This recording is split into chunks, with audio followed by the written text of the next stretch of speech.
प्रिय छात्रों, नमस्कार।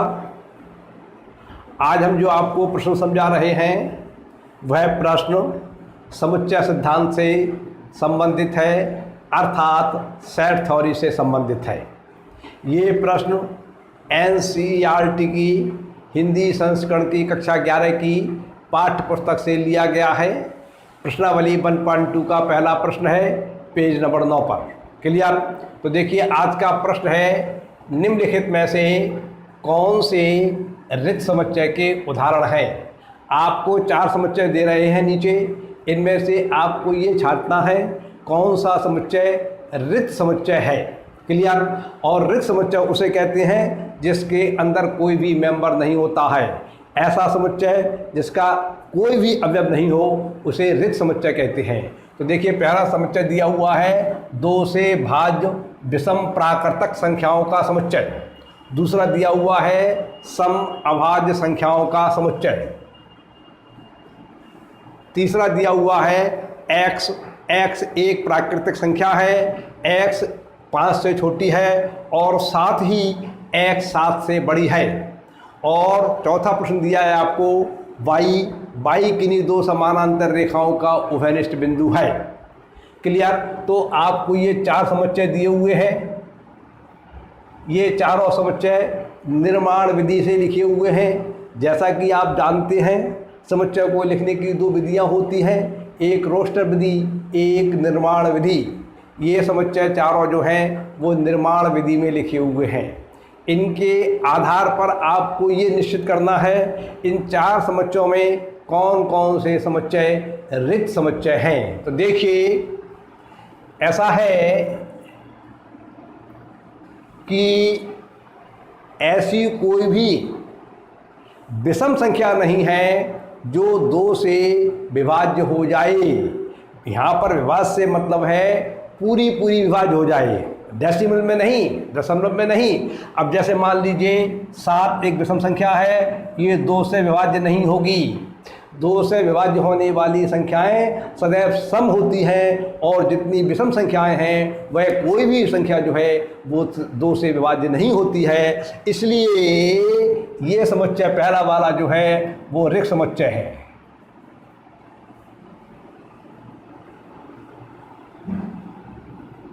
तो हमने लिख दिया 2 से भाज्य विषम प्राकृतिक संख्याओं का समुच्चय रिक्त समुच्चय है। क्लियर? अब आप देखिए, दूसरा समुच्चय ऐसा है जिसके अंदर वे अवयव आएंगे जिनके अंदर 2 प्रॉपर्टी पूरी हो रही हो। नंबर 1 सम संख्या हो और नंबर 2 अभाज्य संख्या हो। तो जब हम इस समुच्चय का निर्माण कर रहे होंगे, इस समुच्चय के लिए हम रोस्टर विधि में लिख रहे होंगे, तो इसका एक अवयव प्राप्त हो जाएगा 2, क्योंकि 2 जो है सम भी है और अभाज्य भी है। इसलिए यह रिक्त समुच्चय नहीं होगा। तो हमने लिख दिया सम अभाज्य संख्याओं का समुच्चय रिक्त समुच्चय नहीं है। ये रिक्त समुच्चय है, ये नहीं है। ठीक, क्लियर? अब आप अगला देखिए, x एक प्राकृतिक संख्या है जहां x का मान 5 से छोटा है और x का मान 7 से बड़ा है। तो देखिए, आप नंबर लाइन खींचिए। यहाँ पर आपका 0 होगा, यहाँ 1 होगा, यहाँ 2, 3, 4, 5,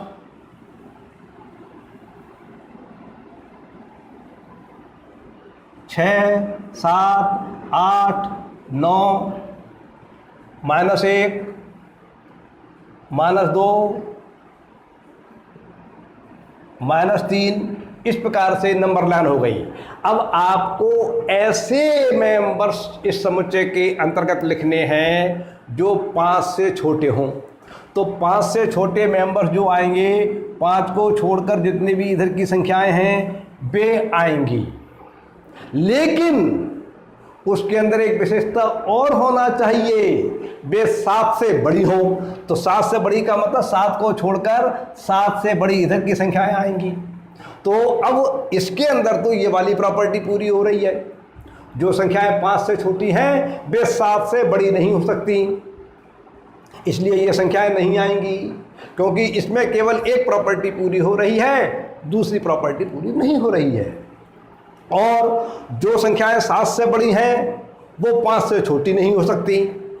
अब इसके अंतर्गत भी एक ही प्रॉपर्टी पूरी हो रही है, दूसरी प्रॉपर्टी पूरी नहीं हो रही है। इसलिए आपको ऐसी कोई भी संख्या नहीं मिलेगी जो इन दोनों प्रॉपर्टियों को एक साथ पूरी कर सके।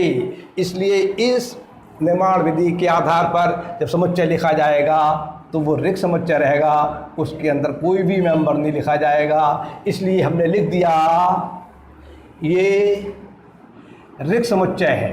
क्लियर? अब आप देखिए चौथा प्रश्न है, बाई किन्हीं दो समानांतर रेखाओं का उभयनिष्ठ बिंदु है। ठीक, तो देखिए जैसा कि आप जानते हैं समानांतर रेखाएं जो होती हैं वे एक दूसरे को कभी भी काटती नहीं हैं। एक रेखा ये जा रही है, मान लीजिए आपकी एक रेखा ये जा रही है और एक रेखा ये जा रही है, ये दोनों रेखाएं एक दूसरे के समानांतर हैं। तो ये वाला बिंदु ना तो इस रेखा पर है ना इस रेखा पर है, ये वाला बिंदु इस रेखा पर है तो इस पर नहीं है, ये वाला बिंदु इस रेखा पर है तो इस पर नहीं है। आपको ऐसा कोई भी बिंदु नहीं मिल सकता है जो दोनों रेखाओं पर हो। यदि मान लीजिए एक सरल रेखा ये जा रही है और एक ही सरल रेखा जा रही है, ये दोनों रेखाएं एक दूसरे को समानांतर नहीं हैं और एक दूसरे को काट रही हैं इस बिंदु पर। इसलिए ये बिंदु हमारा ऐसा बिंदु है जो दोनों रेखाओं पर है, इस रेखा पर भी है और इस रेखा पर भी है।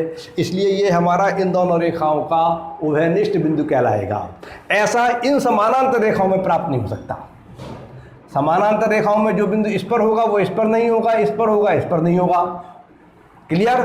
तो कहने का तात्पर्य यह है संसार के अंदर ऐसा कोई बिंदु प्राप्त नहीं होगा जो दो समानांतर रेखाओं पर एक साथ स्थित हो। इसलिए जब हम इस समुच्चय को चौथे वाले को रोस्टर विधि में लिख रहे होंगे तो इसके अंतर्गत कोई भी अवयव नहीं आएगा, अर्थात ये अवयव रहित समुच्चय होगा। इसलिए ये रिक्त समुच्चय है, हमने लिख दिया ये रिक्त समुच्चय है और रिक्त समुच्चय को फाई भी लिखते हैं। तो ये फाई बनेगा, रिक्त बनेगा, इसलिए ये रिक्त समुच्चय है। आपकी पाठ्यपुस्तक में सभी परिभाषाएं दी गई हैं। मैं समय समय पर आपको परिभाषाएं बताता रहता हूँ, नियम बतलाता रहता हूँ। उन नियमों को पढ़िए, पाठ्यपुस्तक से समझिए, याद करिए और इस प्रकार के प्रश्न जो आपकी पाठ्यपुस्तकों में दिए गए हैं उनको करने का अभ्यास कीजिए। आज का प्रश्न पूरा हो जाता है। अगली बार हम किसी नए प्रश्न पर चर्चा करेंगे। तब तक के लिए नमस्कार, धन्यवाद।